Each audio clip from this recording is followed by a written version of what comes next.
And guys, I have been looking forward to this all week. I am Hub Arkush along with Olin Kreutz and Patrick Mannelly. Have not had a chance to talk to this gentleman, and gosh, I think it's been almost 10 years. I feel like I'm about to get in trouble. Yeah. I feel like I'm getting called to his office. It has been a while, but we have the third winningest coach in Chicago Bears football history. Took you guys to a Super Bowl in 2006, and he is now coaching the hottest team in the Big Ten, the Fighting Illini. Their third straight win yesterday, this one over Rutgers, 38-10. It is Lovie Smith, and Lovie, thank you so much for being with us this morning. How you doing? Doing great. Thanks for having me on. So tell us a little bit about, first of all, what's going on down in Champaign. And we got to go back 3 weeks as we came back from the break. That was the final play of one of the biggest upsets of the college football season over Wisconsin. You guys actually had started a week earlier because you really had Michigan on the ropes in the second half of that game in Champaign. That one got away, but then you knock off Wisconsin. Now you guys are rolling. What's changed for the program? What's working for you right now? Oh, I think, most things are working right now, but Hub, I'll even go back a little bit farther from there. I mean, we had Nebraska down by 14 points in the second half, so we've seen signs of what we can become and progress. But, to put together 4 quarters has been a little bit harder for us. But as you mentioned, to come back against Michigan that way, and we dominated them for over a quarter or so at the end. But to finally get over the hump, Wisconsin, Paul Chris does a great job, of course, with Wisconsin's program for us to get that signature win. And it took all phases, right up to the last play with the special teams. And then once you get momentum, I mean, guys really start believing, and put together a string of 3 wins like this puts us in a position to have an exciting fourth quarter of our season. Hey, Coach, Olin here. It's good to talk to you again. I was thinking about your Tampa 2, and we all know there's so much more to it than just a Tampa cover 2, and how you have had to adjust it to the spread offenses in college and stopping the inside zone at the same time, stopping an outside zone read. Is there anything specific you've had to change in your defense just to deal with the spread, and has your new coach, offensive coordinator Rod Smith, helps you with that to understand spreads more? Well, first off, Olin, man, it's good to hear your voice. Boy, it seemed like old times, for sure. No one like Olin Kreutz. I'm going to say that again. And he's talking like a coach now, isn't he, Love? Yeah. Of course he comes in with a hard-hitting question to you, Coach. Of course he does. Olin, we have had to adjust a little bit, but, not as much, I guess, as people would assume. You're right. Whether it's, the forms of zone option, really all defenses should start with being able to stop option football and be sound that way. I feel like ours is. We've had to adjust some things like a cover 2, for instance, that's more geared towards stopping the pass. But I just feel like our system is good versus college offenses, and to have a chance to go against them each day. It's a little bit different, when, in the NFL, quarterbacks kind of run the organization now. They're making so much money. So you can't afford to get them hurt. So it's a different game. But in college, there's so much more that you have to defend. But our guys have kind of picked up on it fairly well. Coach, it's been, I think, since 2012 since I've talked to you. So I got to start this off with saying thank you for all the years we had together with the Bears. It was a heck of a career for me, and being under your leadership meant a lot for going from a young pro to a dad to an old pro. And just want to say thank you very much for all those years and all those memories that are in the Mannelly household. Well, Pat, it's like I was saying, to Olin, man, I hope I gave y'all something, but y'all gave me so much more on just what it's like to coach real men that come in each day that knows what it's about. I mean, being a teammate and team responsibility of doing your job every snap. That's what we're trying to instill in our young men right now, to just start off with that. So, Pat, you're right. It's been too long, man. That's what it's been. It has been way too long. But what was funny yesterday, I'm in my basement watching your game, and obviously I'm a huge Coach Lovie Smith fan and now an Illinois fan, and that first half didn't go like you guys wanted it. Then all of a sudden, the 2005, 2006 Bears defense showed up with all those turnovers and touchdowns. I see you're still preaching that down there. Absolutely. Patrick, it's turnover ratio is just crucial. I know there's a lot of stats, run, pass, total offense, and all that, but the turnover ratio is still the one that's most important. And on the offensive side of the ball, Olin, our offense doesn't turn the ball over. But on the defense side, it's our defensive guys are buying into it's not a good defensive game unless you can take the ball away. And the number one goal we have on defense is still to score, and our guys are buying into that. Of course, we had outstanding linebacker play on the defensive side in Chicago. And we're getting that right now. Our linebackers now are just playing, as good as any linebackers in the country, I feel like, and is showing up in wins. Lovie, actually, Mannelly is the only outsider here. Unfortunately, you and Olin and I were all relieved of our duties at one time by the Chicago Bears, and it stings for, an hour or two or whatever it is. No, I left. You're alone. I left. My point would be, though, you move on and you remember, what it was and all the good stuff and all the good time. They're celebrating that 100th anniversary this year, and I'm curious. I know that Illinois is your focus right now. But I got to believe you look back on those Bears years with some special moments, and I'm wondering if you've been able to keep up with them at all the last year or two. Any observations about what you see them doing right now? You do move on, and that was a good time in my life, my family's life, special memories with it. But really, I don't keep up an awful lot. Getting Harry Heastan to come back and be the offensive line coach, of course, makes you, Harry is a lifetime friend and pulling for him, and Chris Tabor. So there are some, former coaches that makes me kind of pay attention as much as you possibly can. But, once you're in ball, your whole world is engulfed really with that and getting our program back on top. But I know, of course, last year we kept up, and I know how they did then, but haven't been able to keep up as much this year. Coach, when you're going through hard times like you guys did your first 3 years there in the first part of this season, I always felt like your biggest strength was you kept us all moving in the same direction, and the message was always the same every day. How do you stick to that? Because most people, they'll change what they believe in, and I know you always preach turnover ratio, and it's funny because the Bears are +7 in their wins and they're -4 in their losses. So just the same message every day, and how do you stick to that, just keeping the team moving in the same direction? Well, because, Olin, that's what I believe, and it's been proven over a long period of time that that's it. And when you believe in something, it's easy to keep that message. And, as I relate to younger people, impressionable minds each day. They want to see someone that's not up and down, that really believes, and not just with talk. Nowadays there's too many people talking about what they're going to do, but we've been consistent in how we coach them on a daily basis, and you can't listen to the outside noise. I really don't. I've never. It's been a long period of time since I've read what people say about me, good and bad. You kind of know. When you're not doing well, you know what they're saying. All right, when you're doing good things, you know what. But that can't affect you at all. And to get the team to buy into that, Olin Kreutz, that's who you are. Patrick Mannelly, that's who y'all were. You were locked in every day, and that's what we're trying to do now. Olin, I'm glad you brought that up because people always ask me what was Coach Smith like, and I loved it, Coach, because you were so consistent every day. When we walked into Hallis Hall, we knew what we were getting every day. And the story I always tell, and I don't know if you'll remember this, we're playing the Green Bay Packers, and I got a personal foul for kicking a guy in the knee because he pushed me over the pile late.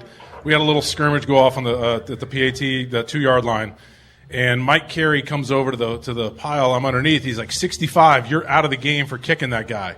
And I'm saying, oh, blank, I'm going to lose X amount of dollars and then not be able to play for my team. I come running over to the sideline. I stand right behind you, and Mike Carey and you guys are chatting, and you say, hey, what's going on? He said, 65's out of the game. And you said, hey, no, that's our long snapper. And then he turned it into a personal foul somehow. I don't know how you did that. Thank you for that. Are you the only long snapper ever to get a personal foul, Pat? I don't know. You called me a football player. I think I was a football you're lucky player. Lovie didn't cut you for that. I know. Well, here's the story is how consistent you were and how much we respected you. All you had to do was turn around and just look at me. And I felt like I let down my dad as worse as I could ever do. And it just hit hard. You never called me to your office. You never said anything to me, but I knew I did something wrong. But that's how you dealt with us as a team, and that's how we responded to you and respected you so much. Well, I think, Pat, I think we all, we know when we screw up. And when you've been around people and you know what they're about, I mean, young people, older people are going to make mistakes.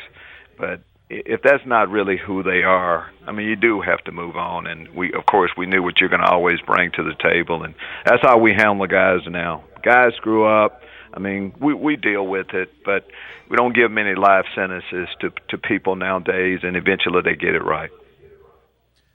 Lovie, how different has it been for you dealing with coaching teenagers and young adults, 20, 21 years old, as opposed to paid professionals in your years in the NFL?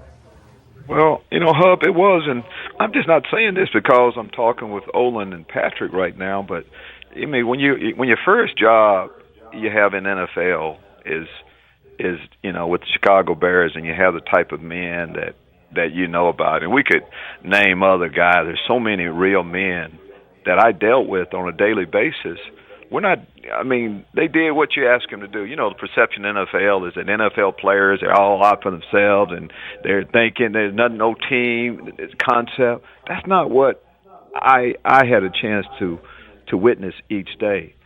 And when I'm dealing with younger people nowadays and at the college level, they're more impressionable minds that we get a chance to deal with daily. But so we don't. I guess what I'm saying is that it hadn't been that much of a difference with me. I've been blessed to be around people that, if you know what you're doing, they'll listen to what you're saying and buy into what you would like their role to be on the football team.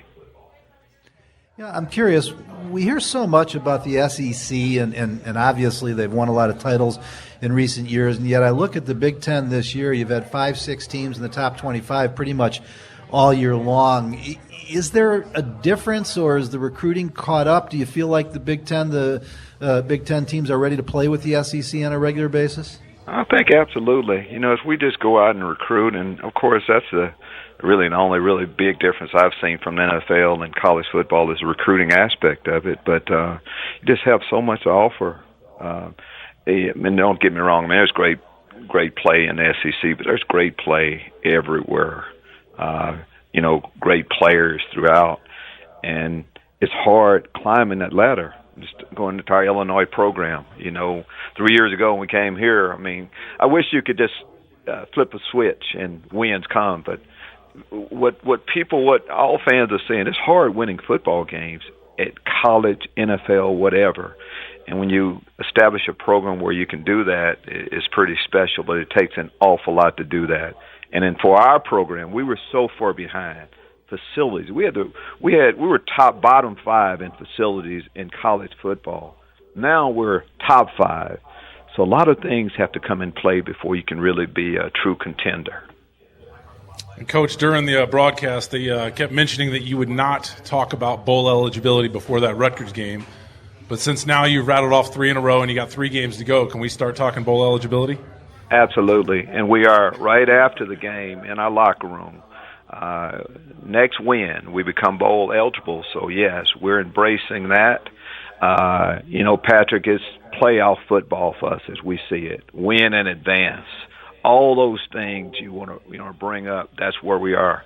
And we want our teams to feel that way. We have a lot of special seniors that have done a lot for our program that haven't gone to a bowl game. Take yesterday, for instance. Dele Harding had one of our senior captain linebackers had an interception, caused a couple of fumbles, about 16 tackles. Just unbelievable football. He's never been to a bowl game here. So, yes, we're embracing that, and hopefully that'll motivate our guys even more, but they've been locked in for a period of time. So, Lovie, I'll never forget the day you arrived in Chicago, and you surprised us a little bit when you talked about the 3 most important things, because Number 3 was winning the NFC North. Number 2 was winning a Super Bowl. And number 1 was beating the Green Bay Packers. And so if you got some of that speech teed up for the Northwestern game, for that last game of the season? Well, not teed up. I mean, our guys understand that because it doesn't matter what level of football you're playing. There's a rival. We all have a rival in sports in general. UFC fighting, big rival last night. Well, no matter what it is. And for us, we know who our rival is up north. And, of course, the Bears know that they have to beat Green Bay. Those are just things that are understood. And it's been a long period of time since we've beaten a team up north. But that's down the line. Our guys realize that. And for us right now, more coach talk, hey, just about that next game, it really is just about that next game for us. Hey, Coach, I know we've been bouncing back and forth between your program now and the Bears, but I've always wanted to ask you, is there a memory or two that maybe that you don't talk about, that it's a big memory that you have that you tell people about the Bears and your time with the Bears? Pat, there are so many great memories. I mean, there really are.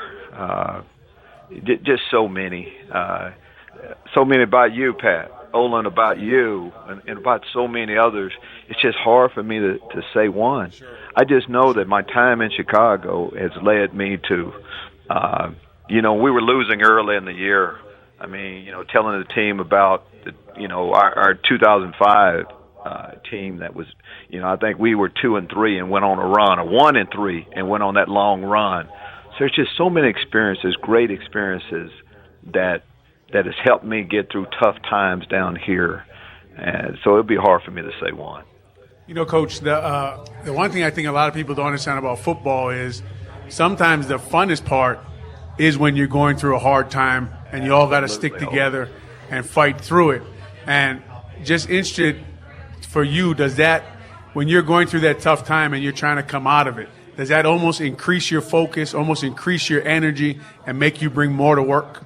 Yes, it does. And Olin, for me, when you've gone through something and okay, we're winning, we're making progress right now, but, I mean, it's not like it's a shock. I believe that because I've seen it happen before. As I was, talking about the 2005 season, so I've been through it. And I think those experiences I can relate to our players, too, to let them know, guys, we've been through this before. We can flip the switch. We can change it if we just keep doing what we're supposed to do. And, guys, when you have real-life experiences, it helps an awful lot. And, of course, I coach at the University of Illinois, the flagship university of the state, where the professional football team is the Chicago Bears. These experiences mean an awful lot to our players. You guys noticed there were no great memories about the media, but that's okay. I mean, we expect that. We probably wouldn't be doing our jobs very well if there were. Lovie, I really appreciate your time this morning. We're going to let you go. Let me jump in there a little bit. That's a misconception a little bit. I didn't dislike the media there. All the media guys You're not getting away with that, Hub. All the guys that reported the news that deserved to be treated with respect, I treated those guys with respect. The guys that I didn't think that, it's just I'm kind of black and white, meat and potatoes. Is all it is, I'm just having fun with you, man. You were actually you were a walk in the park compared to Tressman and Fox. I'll tell you that. So, before we let you go, and I always get nervous about this when I ask coaches because I don't want to break any rules or anything, but I know. As you said, it's all about recruiting, and I assume you mentioned the facilities have caught up now. You've got a win streak. You guys are close to being bowl eligible. Do you feel the buzz? Recruiting, I know, is ongoing. Things looking onward and upward even beyond this year? That's perfectly legal to talk about. I just can't talk on specific names, but Hub, absolutely. As I mentioned, the final piece was two things. Taking care of the facilities and our alumni base, and we have some boosters that really came through to get this facility. You need to see it. It's second to none. And then the other part of us really making a move was having a better product, putting a better product on the football field. And we've taken care of both of those things, and recruiting is coming along. It's different, from graduate transfers. You put your 85-man roster together a little bit differently than you do in NFL, but yes, things are all coming together. Folks, the Fighting Illini go to Lansing next week to take on Michigan State. Then it's number 19 Iowa in Iowa. And Northwestern will be going to Champaign on November 30th. Lovie, we really appreciate you taking time out for us this morning. And really, can't wait for the next win. Hope to see you guys in a bowl this year. And nothing but continued success down there. Thanks for having me on. Patrick, Olin, take care. All right, great talking to you, Coach. That is the head coach of the University of Illinois football team, Lovie Smith, also the third winningest coach in the history of Chicago Bears football. Great to catch up with Lovie.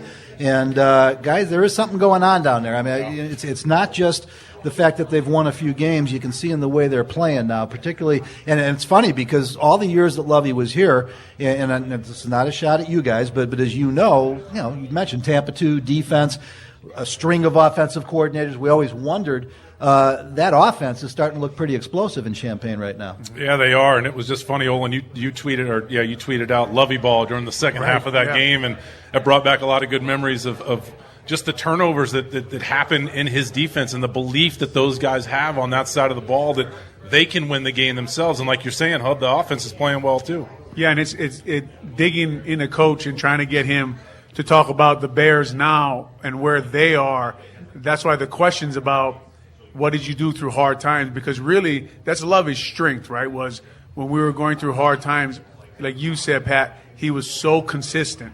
And it's kind of what Coach Nagy has to do with this football team. And really, if you take a really good look at this team this year, the Chicago Bears, and especially in Philadelphia today, it's going to be, if they come away with a win, it's going to have to be some kind of Lovie ball. It's going to have to be some running the ball. It's going to have to be turnovers. It's going to have to be, Pat and Hub, the way the Lions beat the Eagles, right? The Eagles only have one loss at home this year. They had 2 turnovers in that game, and they had a kickoff return for a touchdown. And they were stubborn with the run, and that's what it's going to take today. Yeah, and the consistency that Lovie brought to Hallis Hall every day, and I mentioned it last week about with that consistency that Lovie brought, position-wise, you go back to your room. You do what you do best individually. You figure that out. Then you come out of there, you get on the practice field and try to bring your play up. And I love that about Lovie, that gave us that message every Wednesday morning after a tough loss, getting ready for the next game. And you're right, that needs to happen today here in Philly. And if you think about it, Pat and Hub, with where the University of Illinois was, their program, to get a guy like Coach Smith, they couldn't be luckier to have that kind of head coach there, because when he goes through hard times, he's just going to, like he said, that's why I wanted to ask him that, because a guy like that, he's almost enjoying that part of it, part of the grind, part of when everybody thinks he's miserable, he's trying to bring you out, and that's making him work harder. And they got themselves one hell of a head coach. And when he came in, Pat, all he would talk to us about is being real men. Yep. This guy is been made to coach and recruit college football for years. And people here in Chicago got upset with his stoic face on the sideline. That wasn't him. But us in the meeting room, us in Hallis Hall, we knew what was behind that. And that's the most important thing, that those players down there, they feel that, they see it, and it's happening for them this year. Hey, and in all seriousness, guys, Lovie was really great with the media as far as I was concerned. I mean, you're not in trouble. He still likes you. No, he didn't like me when he was here. I'm kidding. Lovie don't like any of us. Yeah, seriously, one thing about Lovie Smith is that the Lovie off the air, away in the private conversations, whatever it was, the same exact man you saw at the podium, the same guy you saw on the sidelines. And that's something that I respect in people and really loved about him.